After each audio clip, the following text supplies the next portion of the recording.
Assalamualaikum warahmatullahi wabarakatuh. Halo teman-teman, kami dari kelas 5B akan menampilkan sebuah drama yang berjudul Kisah Kelahiran Nabi Muhammad Sallallahu Alaihi Wasallam. Selamat menyaksikan. Kota Mekah yang semula dihuni oleh Nabi Ibrahim alaihi salam dan keluarganya, seiring dengan berjalannya waktu, berubah menjadi sebuah negeri yang besar. Berkat doa dari Nabi Ibrahim, negeri itu sungguh mendapatkan berkah dari Allah Subhanahu wa Ta'ala. Masyarakatnya hidup berkecukupan dan sejahtera. Beribu-ribu tahun kemudian, kota Mekah berubah menjadi negeri yang sangat kejam. Sebagian besar masyarakatnya mulai melupakan ajaran yang benar dan berganti menyembah berhala-berhala yang mereka ciptakan sendiri. Di antaranya adalah Hubal, Alata, Al-Uzza, Manata, dan masih banyak lagi. Semua itu adalah Tuhan yang mereka ciptakan dari batu, kayu, ataupun logam. Berhala-berhala tersebut ditempatkan di sekitar Ka'bah dan dijadikan pusat penyembahan. Bukan hanya Tuhan mereka saja yang berubah, sifat dan perilaku masyarakatnya pun juga berubah. Kaum Quraisy yang secara turun-temurun berkuasa di Mekah mulai membentuk kelompok masing-masing. Mereka sangat berkuasa dan kaya raya. Namun, kekayaan itu mereka dapatkan dengan cara yang tidak halal. Merampok, menindas rakyat kecil, berjudi, curang dalam berdagang, dan perbudakan yang sangat kejam. Kaum Quraisy menganggap harta adalah segalanya. Bagi yang memiliki harta paling banyak, ialah yang akan menjadi pemimpin. Demi mencapai kehormatan dan kedudukan, mereka menghalalkan segala cara. Karena itu pula, mereka seringkali terlibat dalam perselisihan dan kadang-kadang menimbulkan perang antar saudara. Zaman di mana kaum Quraisy hidup dengan cara yang kejam disebut zaman jahiliyah.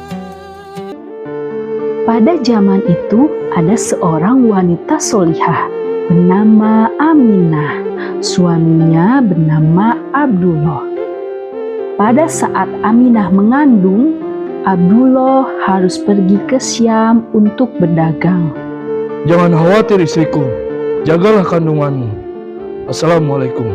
Berhati-hatilah suamiku, aku akan selalu mendoakanmu. Waalaikumsalam. Negeri Syam merupakan tempat tujuan berdagang yang umum dikunjungi oleh suku Quraisy. Dan dalam perjalanan ini, Abdullah sempat jatuh sakit dan meninggal dunia saat singgah di Madinah dalam perjalanan pulang ke Mekah. Aminah merasa sangat sedih. Meskipun sedih, Aminah tetap berusaha untuk menguatkan diri demi bayi dalam kandungannya. Pada suatu malam, Aminah bermimpi melihat sinar yang terang benderang mengelilingi dirinya. Dalam mimpinya, Aminah didatangi sosok yang menginformasikan bahwa ia tengah mengandung seorang pemimpin umat manusia. Mekah dan Ka'bah semakin ramai dan berkembang. Orang dari berbagai penjuru selalu berkunjung ke Mekah untuk beribadah dan juga berdagang. Kemajuan Mekah membuat Raja Abrahah di Yaman merasa kesal. Padahal aku sudah mendirikan bangunan yang lebih besar dan lebih mewah. Tapi mengapa semua orang selalu saja pergi ke Mekah? Aku merasa terhina karena negeriku yang begitu besar tak bisa mengalahkan Mekah yang hanyalah kota kecil. Jika aku tak bisa mengalahkan Ka'bah, maka aku harus menghancurkannya. Abrahah lalu memerintahkan agar semua pasukannya bersiap-siap. mereka akan menyerang Mekah dan menghancurkan Ka'bah. Abraha dan pasukan bergajahnya menyerbu Mekah dengan penuh kesombongan. Ayo kita hancurkan. Pasukan Raja Abraha telah sampai di pinggir kota Mekah. Jumlah mereka sangat banyak. Saat itulah Allah memperlihatkan kekuasaannya. Para gajah itu berhenti, tidak mau melangkah maju. Sesaat kemudian, datanglah ribuan burung ababil. Burung-burung itu membawa batu-batu berapi dari neraka. Kemudian batu-batu itu dilemparkan ke arah pasukan gajah Abraha. Dalam sekejap mata, pasukan Abraha dikalahkan dan Ka'bah berhasil diselamatkan. Tahun itu kemudian disebut Tahun Gajah. Malam yang membahagiakan pun tiba. Akhirnya pada hari Senin malam menjelang dini hari, tanggal 12 Rabiul Awal Tahun Gajah, Siti Aminah melahirkan putranya.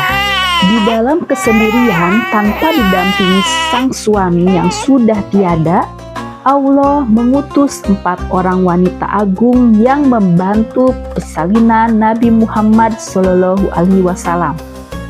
4 orang wanita tersebut adalah Siti Hawa, istri Nabi Adam, Sarah, istri Nabi Ibrahim, Asia, dan Maryam, ibunda Nabi Isa. Aminah melahirkan seorang bayi laki-laki yang sangat istimewa, yang merupakan keturunan dari Nabi Ismail alaihi salam. Ialah Nabi Muhammad sallallahu alaihi wasallam. Kelahirannya telah dinanti oleh seluruh alam semesta. Dengan sukacita, sang kakek Abdul Muthalib menggendong cucunya dan membawanya keliling Ka'bah. Maha suci Engkau ya Allah. Aku bersyukur atas kelahiran bayi ini. Aku memberinya nama Muhammad. Masya Allah, nama yang belum ada pada masa itu. Nabi Muhammad hadir di tengah kegelapan, bagaikan cahaya yang menerangi jiwa-jiwa makhluk hidup di dunia. Allahumma sholli ala Sayyidina Muhammad. Teman-teman, demikian kisah ini kami sampaikan. Mohon maaf atas segala kekurangan. Kesalahan adalah milik kami. Sesungguhnya kebenaran hanyalah milik Allah. Wassalamualaikum warahmatullahi wabarakatuh.